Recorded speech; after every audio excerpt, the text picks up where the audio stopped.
Anna's calling from New York. Anna wants to talk about the fine-tuned universe. So welcome, Anna. Hi. Thank you for taking my call. So I think the last caller might have stolen some of my thunder. I'm just curious, as atheist, how do you answer that question, the fine-tuned universe, given the fact that so many variables, if they were changed even just a tiny, tiny bit, the universe as we know it wouldn't exist and life couldn't possibly have arisen. So that being the case, how do you if they were different, what would be here?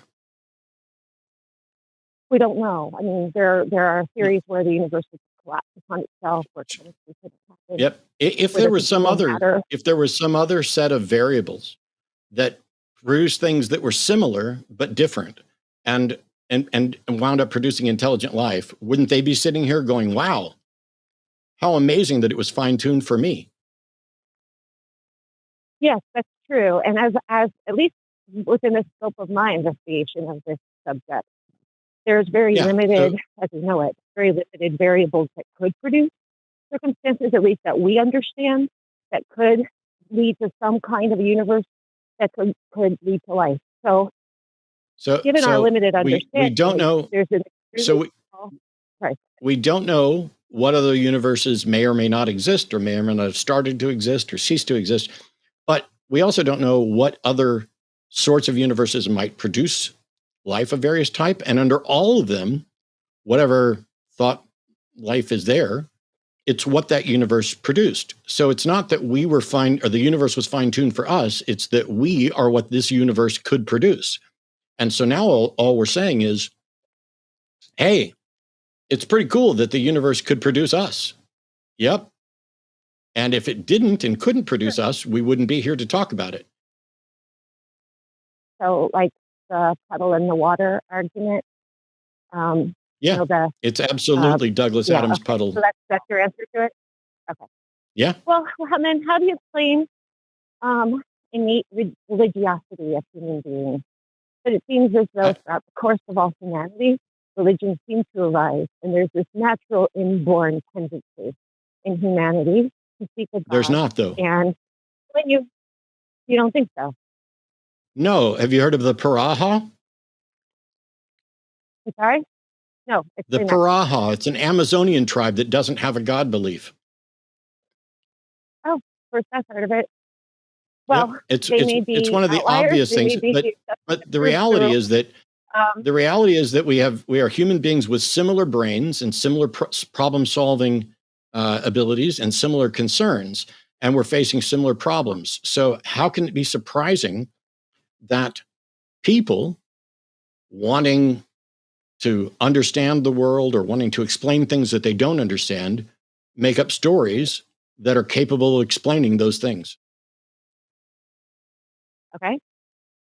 So you think that people's belief in God is just one of the explanations they landed upon in the dark times before we had science to try to answer questions that we can't answer?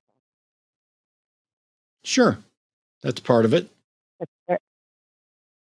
And you don't think that most human beings are innately religious?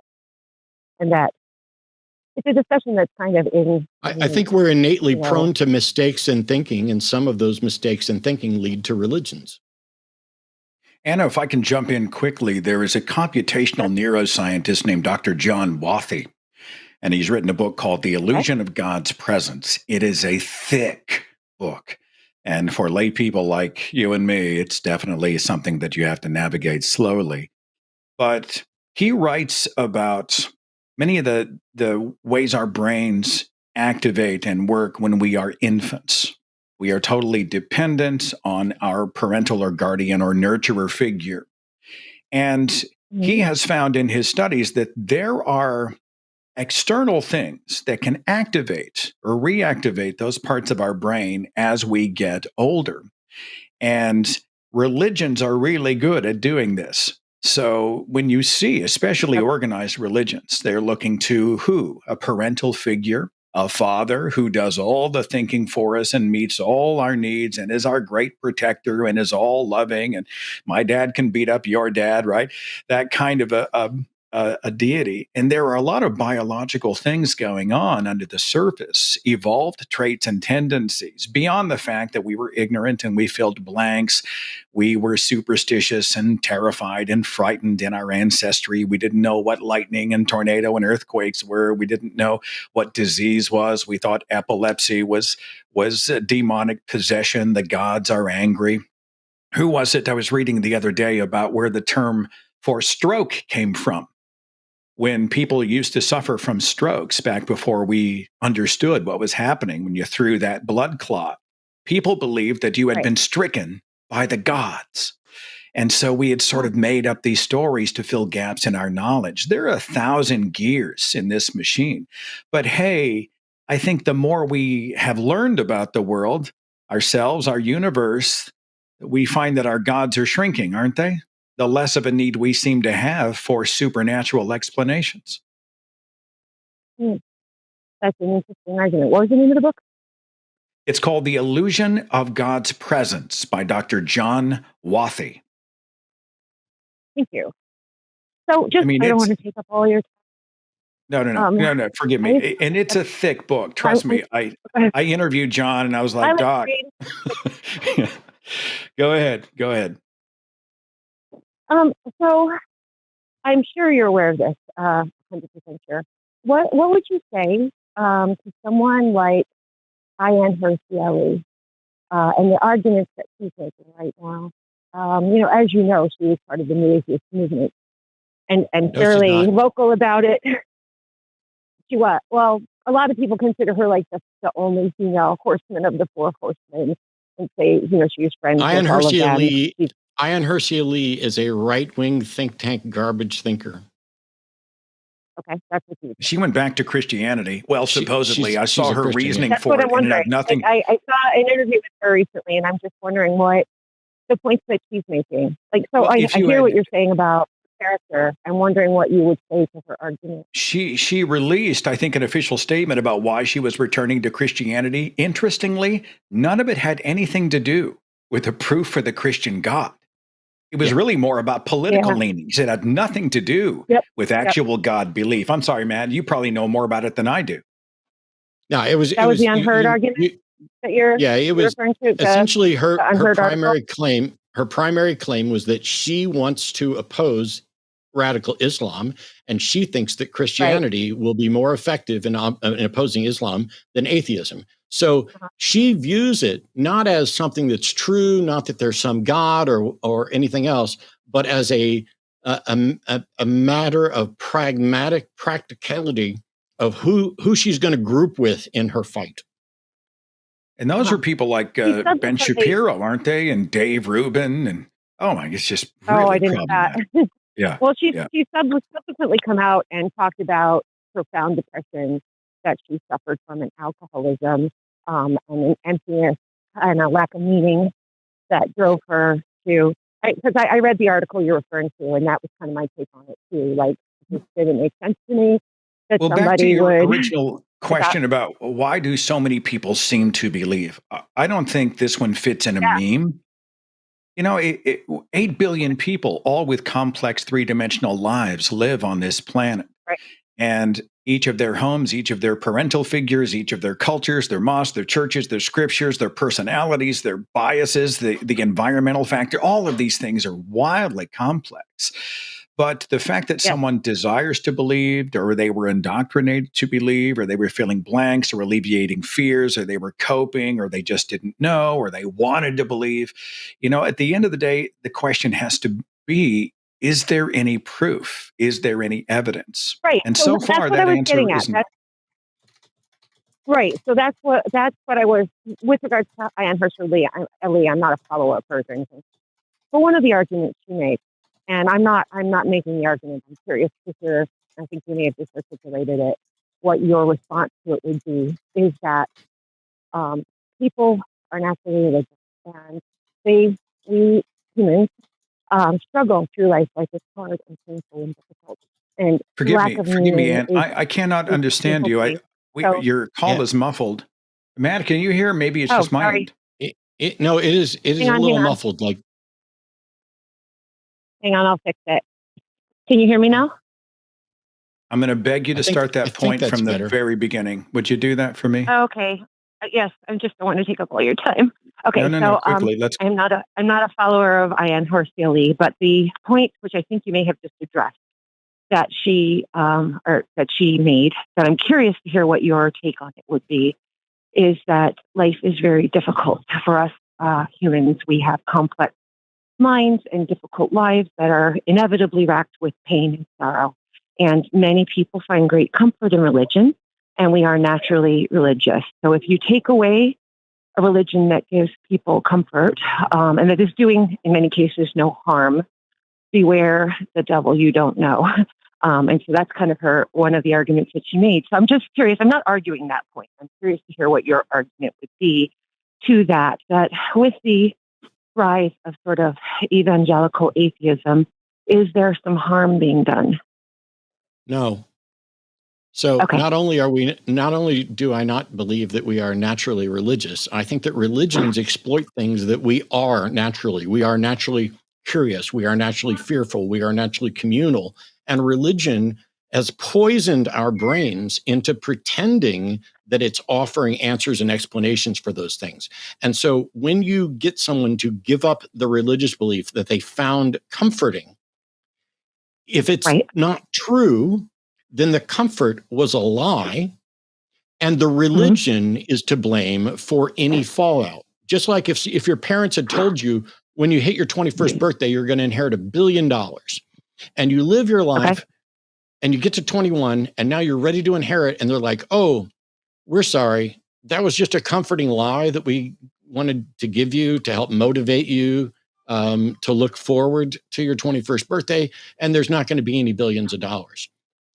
Did the person So who what told would them? be? Did the person who revealed that there's not $1 billion waiting?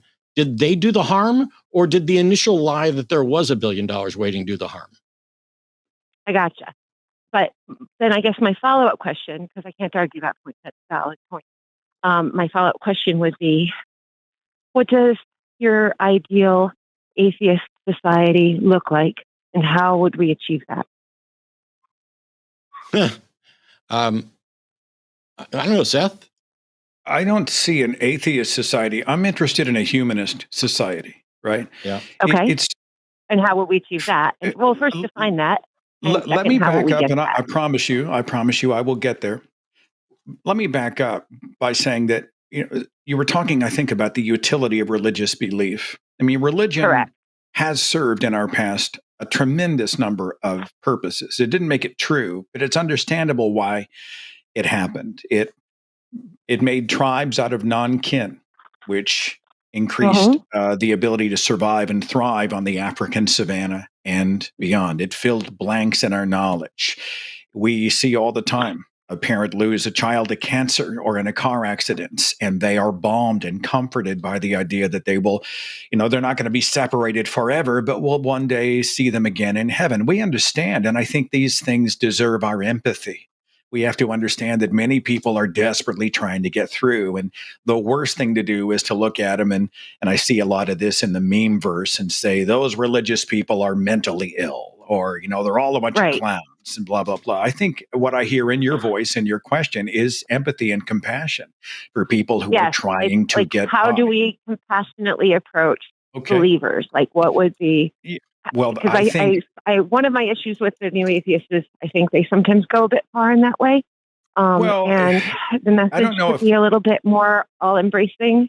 The new atheist is a whole other conversation. I don't see them all that different than atheism. I mean, Robert Greene Ingersoll and George Bernard Shaw and other people were writing stuff that the new atheists were writing in 2007. They were writing hundreds of years before. Well, Mark I guess Twain. When I say new atheists, I know that term applies to a particular group and a particular movement. I think what I'm referring to more so, it's a term I use in my head to describe more so a kind of evangelical atheism, one that's very vocal. It has not typically been like in the public square of ideas I think in the past, atheists were not comfortable coming forward. No, we're not comfortable making such arguments.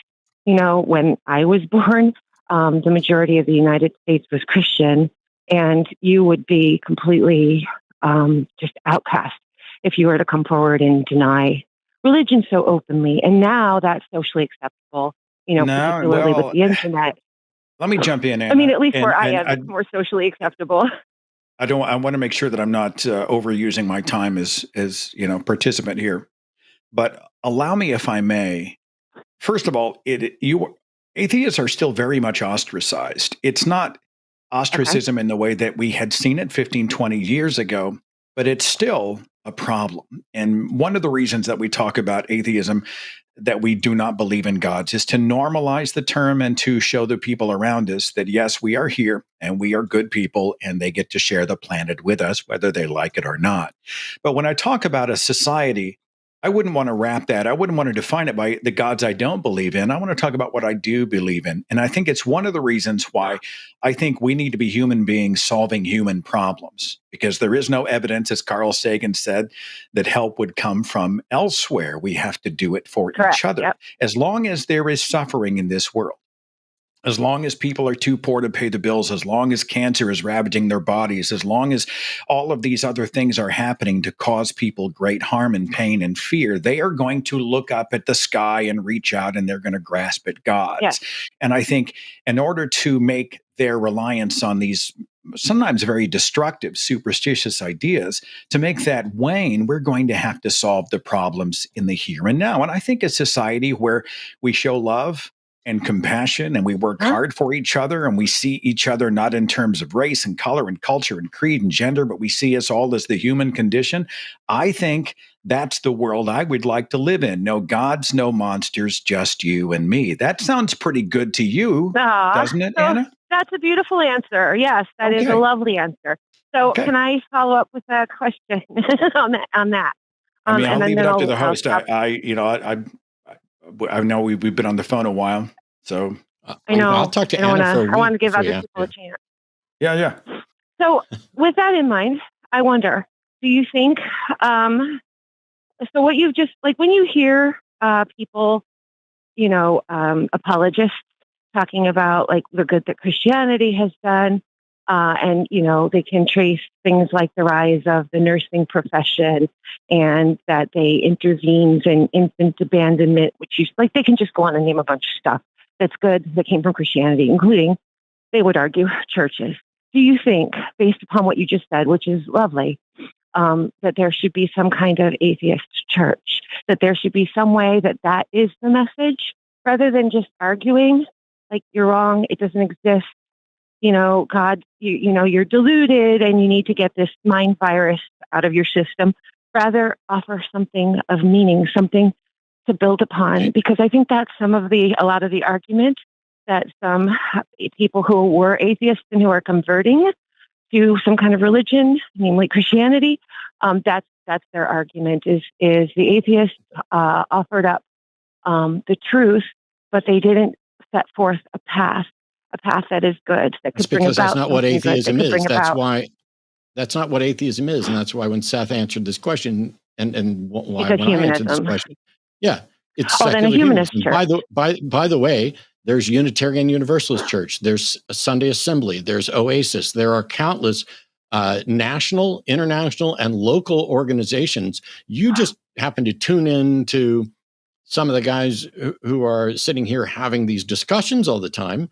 There are plenty of communities and organizations and groups that focus on those things. The problem is that religions in the United States and elsewhere have an incredible advantage in that there are centuries of belief and instructed conforming and religious privilege, including tax-exempt status by default, just by saying you're a church, and a de facto acceptance.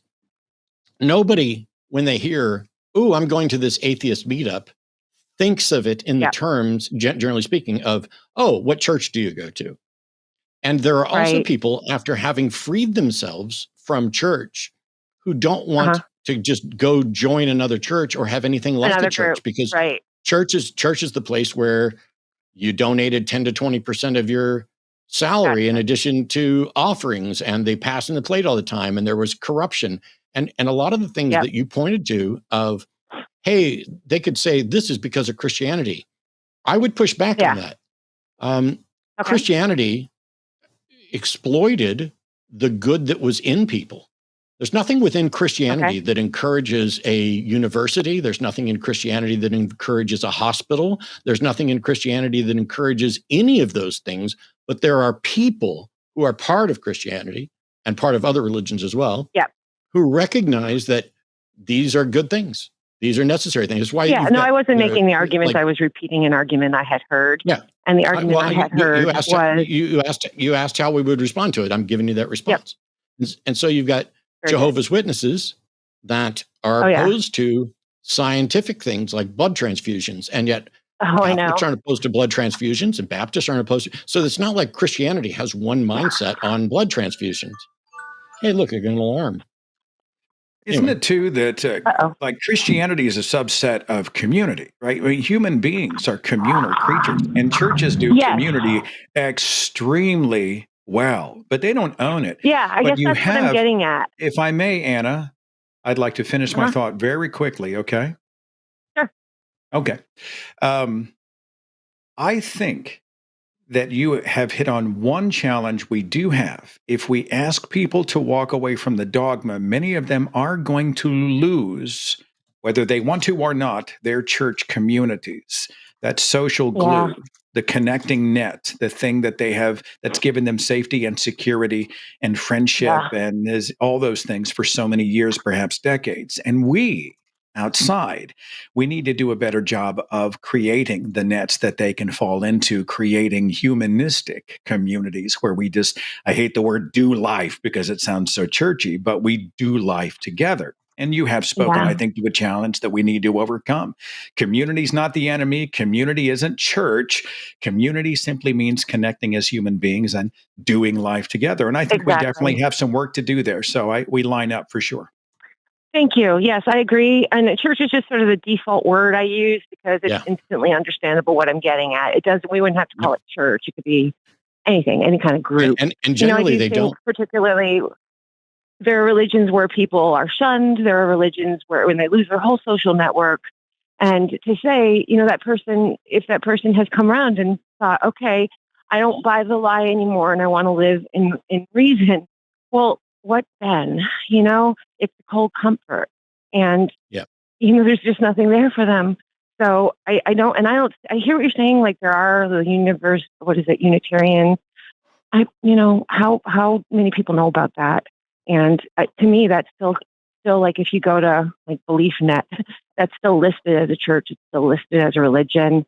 Like I'm thinking of something different, and maybe it exists. Maybe I just don't know about it. So the church word is incredibly problematic, which is why organizations like Sunday Assembly and Oasis decided not to use it. Church is not merely Christian. It is specifically Protestant.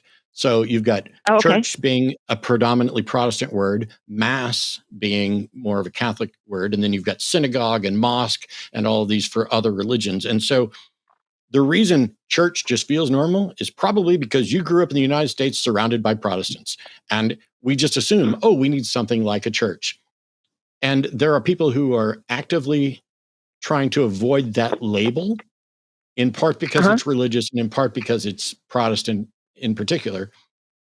Right. But no matter what you end up calling it, not enough people have probably heard about UU churches. And I'm not a fan of Unitarian Universalist churches because it's not a denomination. It is a dumping ground for everybody who doesn't fit in with other religious organizations. Yeah, that's kind of what I always thought it was. Like you can go there and be Christian, you can go there and be Muslim. It's just like a catch-all kind of. You can be atheist, agnostic. So, it reminds me of the chaplaincy. I was in the Navy for 8.5 years, and while I was a fundamentalist Christian at the beginning of it, I was not quite so fundamentalist near the end.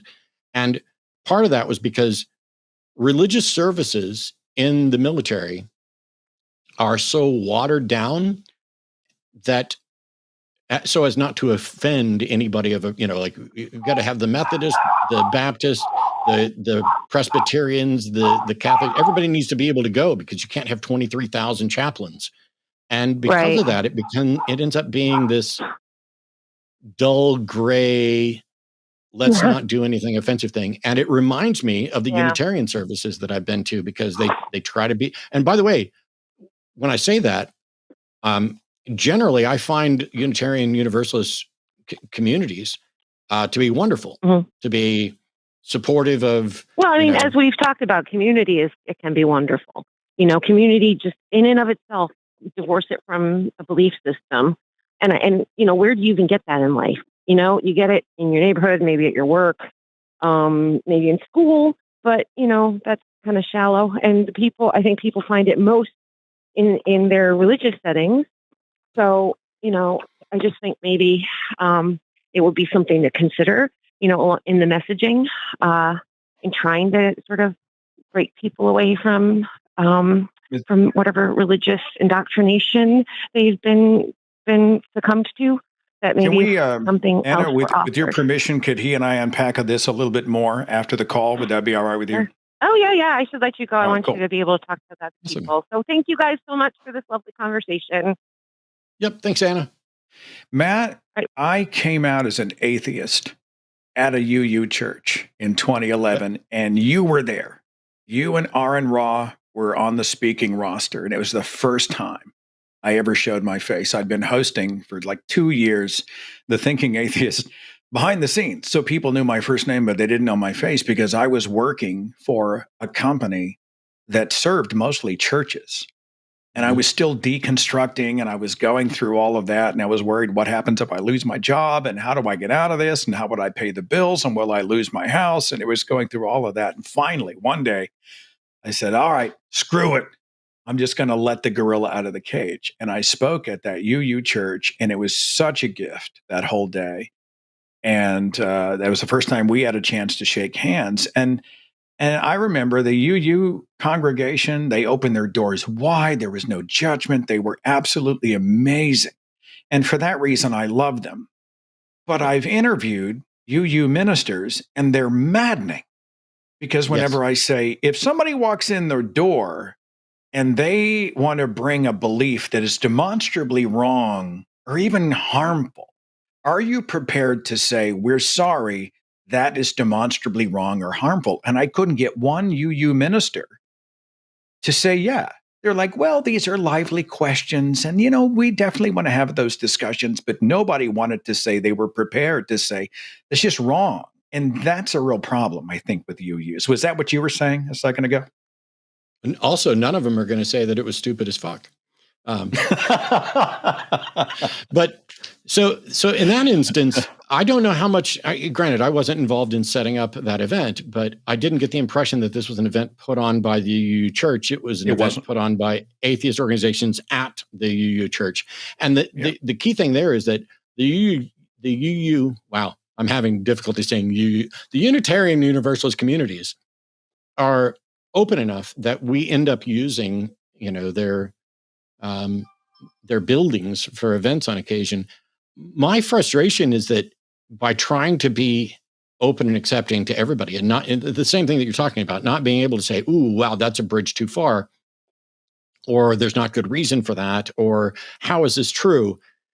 They are focused more on, and this isn't necessarily a bad thing, feelings and building a community. And what that means is they are more prone to avoiding conflict than resolving conflict.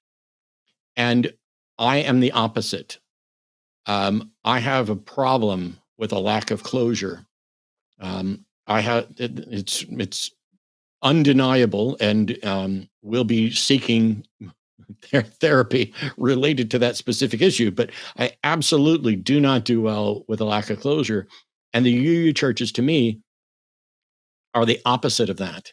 It is, you are never going to get closure on any issue there ever. It's, everything is A-okay. The one place where they might draw lines is like if you were a white supremacist coming in to, disparage members of their community. They're at least going to protect their community from direct abuse, I would hope. But I've seen some people who, for them, the UU has been a gateway. Right? I'm thinking of one person in particular. They became such a progressive Christian that their own more fundamentalist church said, "You become inconvenient. You need to look elsewhere." And so they started that journey, right, where you became more and more and more progressive and less literal. And then finally, because she was desperate for a church with structure and community and the music and all those things, she wound up at UU. And it's almost like a part of the transition out of church altogether. I empathize with it, but I find them a little bit frustrating. There was somebody in the comments. I'm going to throw this out because I wanted to unpack. Sure. They resist this idea of, I hate the word atheist or humanist church, but when we're talking about Oasis and those types of programs, right?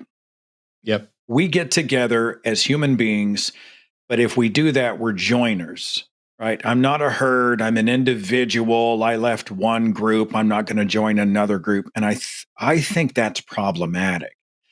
Whether or not you want it for yourself is a totally different question. But this sort of, anybody who joins a group is somehow one of the sheeple. That's the vibe I get from some of those. And I think that's problematic. And like a subscriber, Jimmy will have to go on a polyamorous dating show to win some prize money. Wait, I want to do that. So also hit like and subscribe, and then go to patreon.com/calltheline. I was trying to make you laugh and ruin the take. That's why that silly face earlier. If I was on a polyamorous dating show, I would just choose everybody. Except Frederick. Leave a comment.